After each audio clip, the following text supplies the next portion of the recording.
black screen on your LG 24V all-in-one is often caused by Windows startup problems that can be fixed. We will repair boot issues, restore system files, use recovery tools, and bring your computer back to normal. A lot of errors pertain to this problem, and we're going to go ahead and jump into what should hopefully be a pretty straightforward process, guys. And we're going to go ahead and jump right into it. First thing I'd recommend doing would be to actually go ahead and boot to the troubleshooting utility on Windows 11.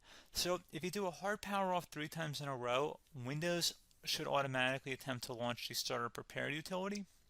And if it doesn't find anything, it will give you the option to select advanced settings, in which case it will take you to a screen that looks like this. Now, if it does not take you to a screen that looks like this, or you're unable to get to that, you can also download the Windows 10 Media Creation Utility, or Windows 11. They probably will make a creation utility for Windows 11 at some point. And it doesn't really matter, you can actually run the Windows 10 utility on Windows 11 as far as I'm aware. And you should be able to run the troubleshooting utilities built in within it. So you just would go ahead and download it to an ISO file and then burn it to a DVD or USB. It'd have to be about 4 gigabytes or more. It couldn't be a small USB flash drive, and it couldn't be a CD. It'd have to be a DVD. And then you'd boot your computer from it. So depending on the computer manufacturer, you'd have to tap a different key on your keyboard in order to launch that menu, in order to select what boot drive you want to go off of. So it could be anything between the escape key, F2, F8, F12, for example. And those are the function keys on the top of your keyboard. So you may have to just do a little bit of trial and error. Shouldn't take you more than a couple minutes. Googling it would probably be best before you even begin. But anyway, we're ready to go ahead and jump right into it. So we're on the choose an option page. So these will look very similar whether you're booting from it directly within Windows itself, or if you're plugged in a USB flash drive with the media creation utility installed and you selected the recovery option. So when you are setting up your Windows 11 installation or Windows 10, depending on the drive you're using, there should be an option to repair your computer in the bottom left corner of the dialog window, one of the first screens that comes up. You go ahead and select that, and then it would take you to a troubleshooting screen like you see here. And you want to go ahead and select troubleshoot, reset your PC, or see advanced options. And then there are going to be a whole bunch of options in here that we're going to explore in today's video.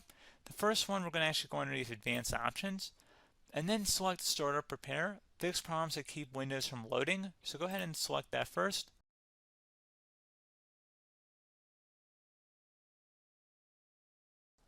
Okay, so you can see it could now repair our PC. That was our first option we could try. Something else, if we go back into advanced options here and then select troubleshoot, we're going to go underneath advanced options again. You can go ahead and actually access safe mode by selecting startup settings. And then if you select the restart button, you have the option on the screen select safe mode with networking, which will give you a key on the screen. It'll tell you which key to press to enter that. I believe it's the F7 key. It'll do that for you. I'm not going to go over that in today's tutorial because I don't really want to go into safe mode, but you're more than welcome to attempt that by going into here and then selecting restart. Again, it'll launch another screen. It'll say what key do you want to press, and it'll give you like 7 or 8 different options, and you want to select safe mode with networking.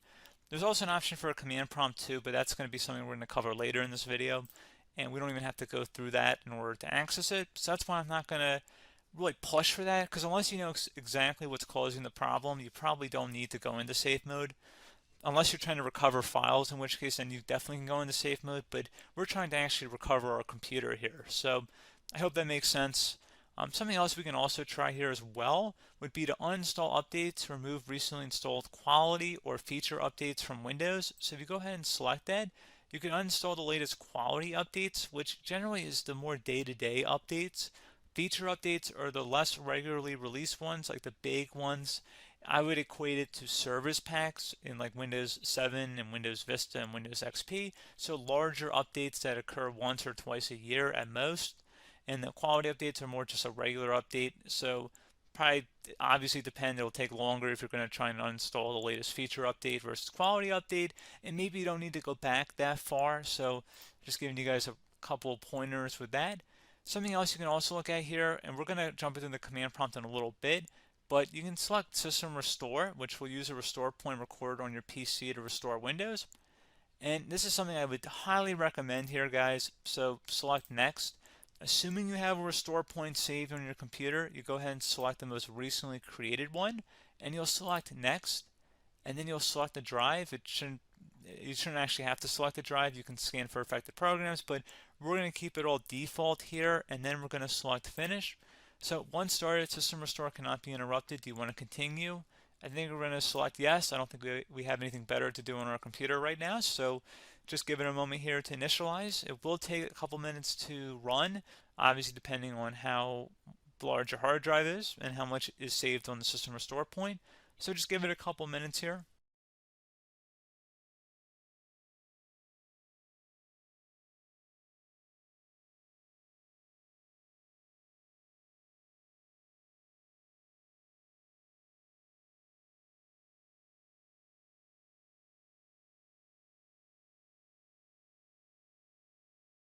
System has been restored successfully.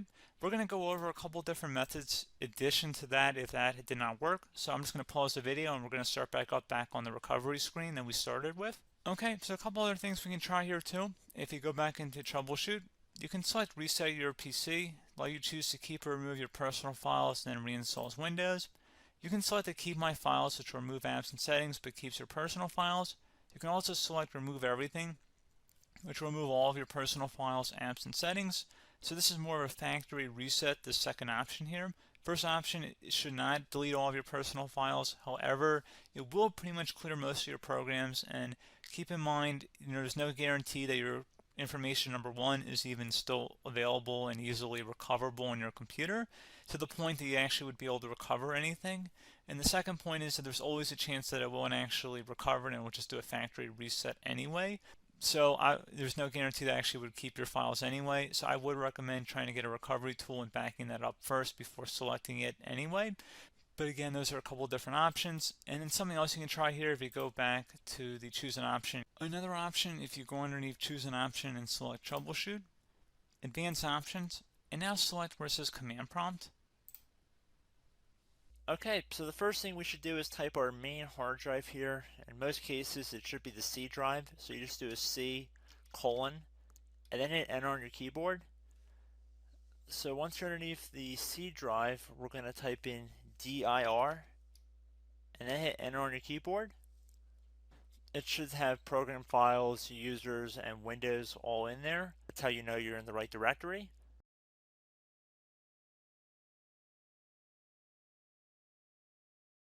In some cases, it might be the D drive as well, so just keep that in mind.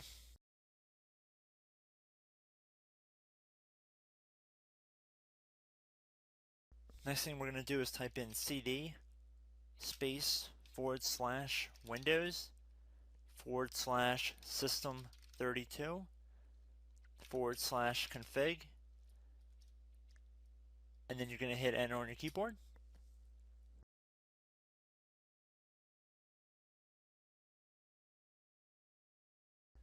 So now you're going to type md space backup. If you've seen other tutorials, it might also say to put down md backup. That's because the backup name is pretty common when you want to back something up. So you can name this whatever you want, doesn't have to be backup. So if you've already made a backup folder in the past, you could do backup 1, for example. So once you're done setting the name you want the backup to be called, hit enter on your keyboard again.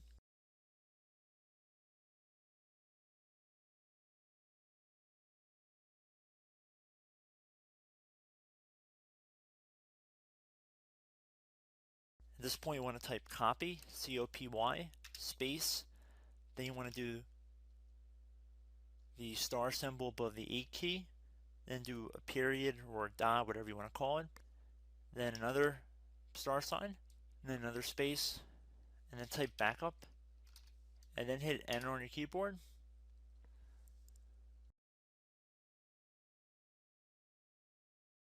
Now you want to type cd reg back, REGBACK, and then hit enter on your keyboard. So now that we are under the reg back, so now you want to type dir again, and then hit enter.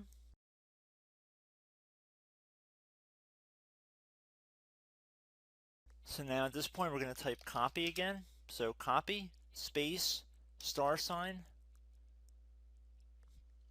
dot, another star sign, space, and then 2 dots. So we're going to type copy, space, star sign, dot, sign, star sign,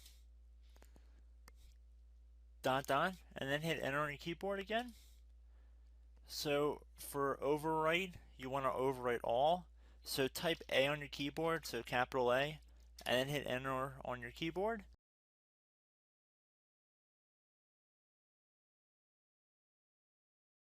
So at this point, you should be good to go. You can close out of the command prompt window. And if you accidentally continue to Windows 10, you should be all set. So I hope one of these 3 or 4 different methods we went through in this tutorial helped you guys out.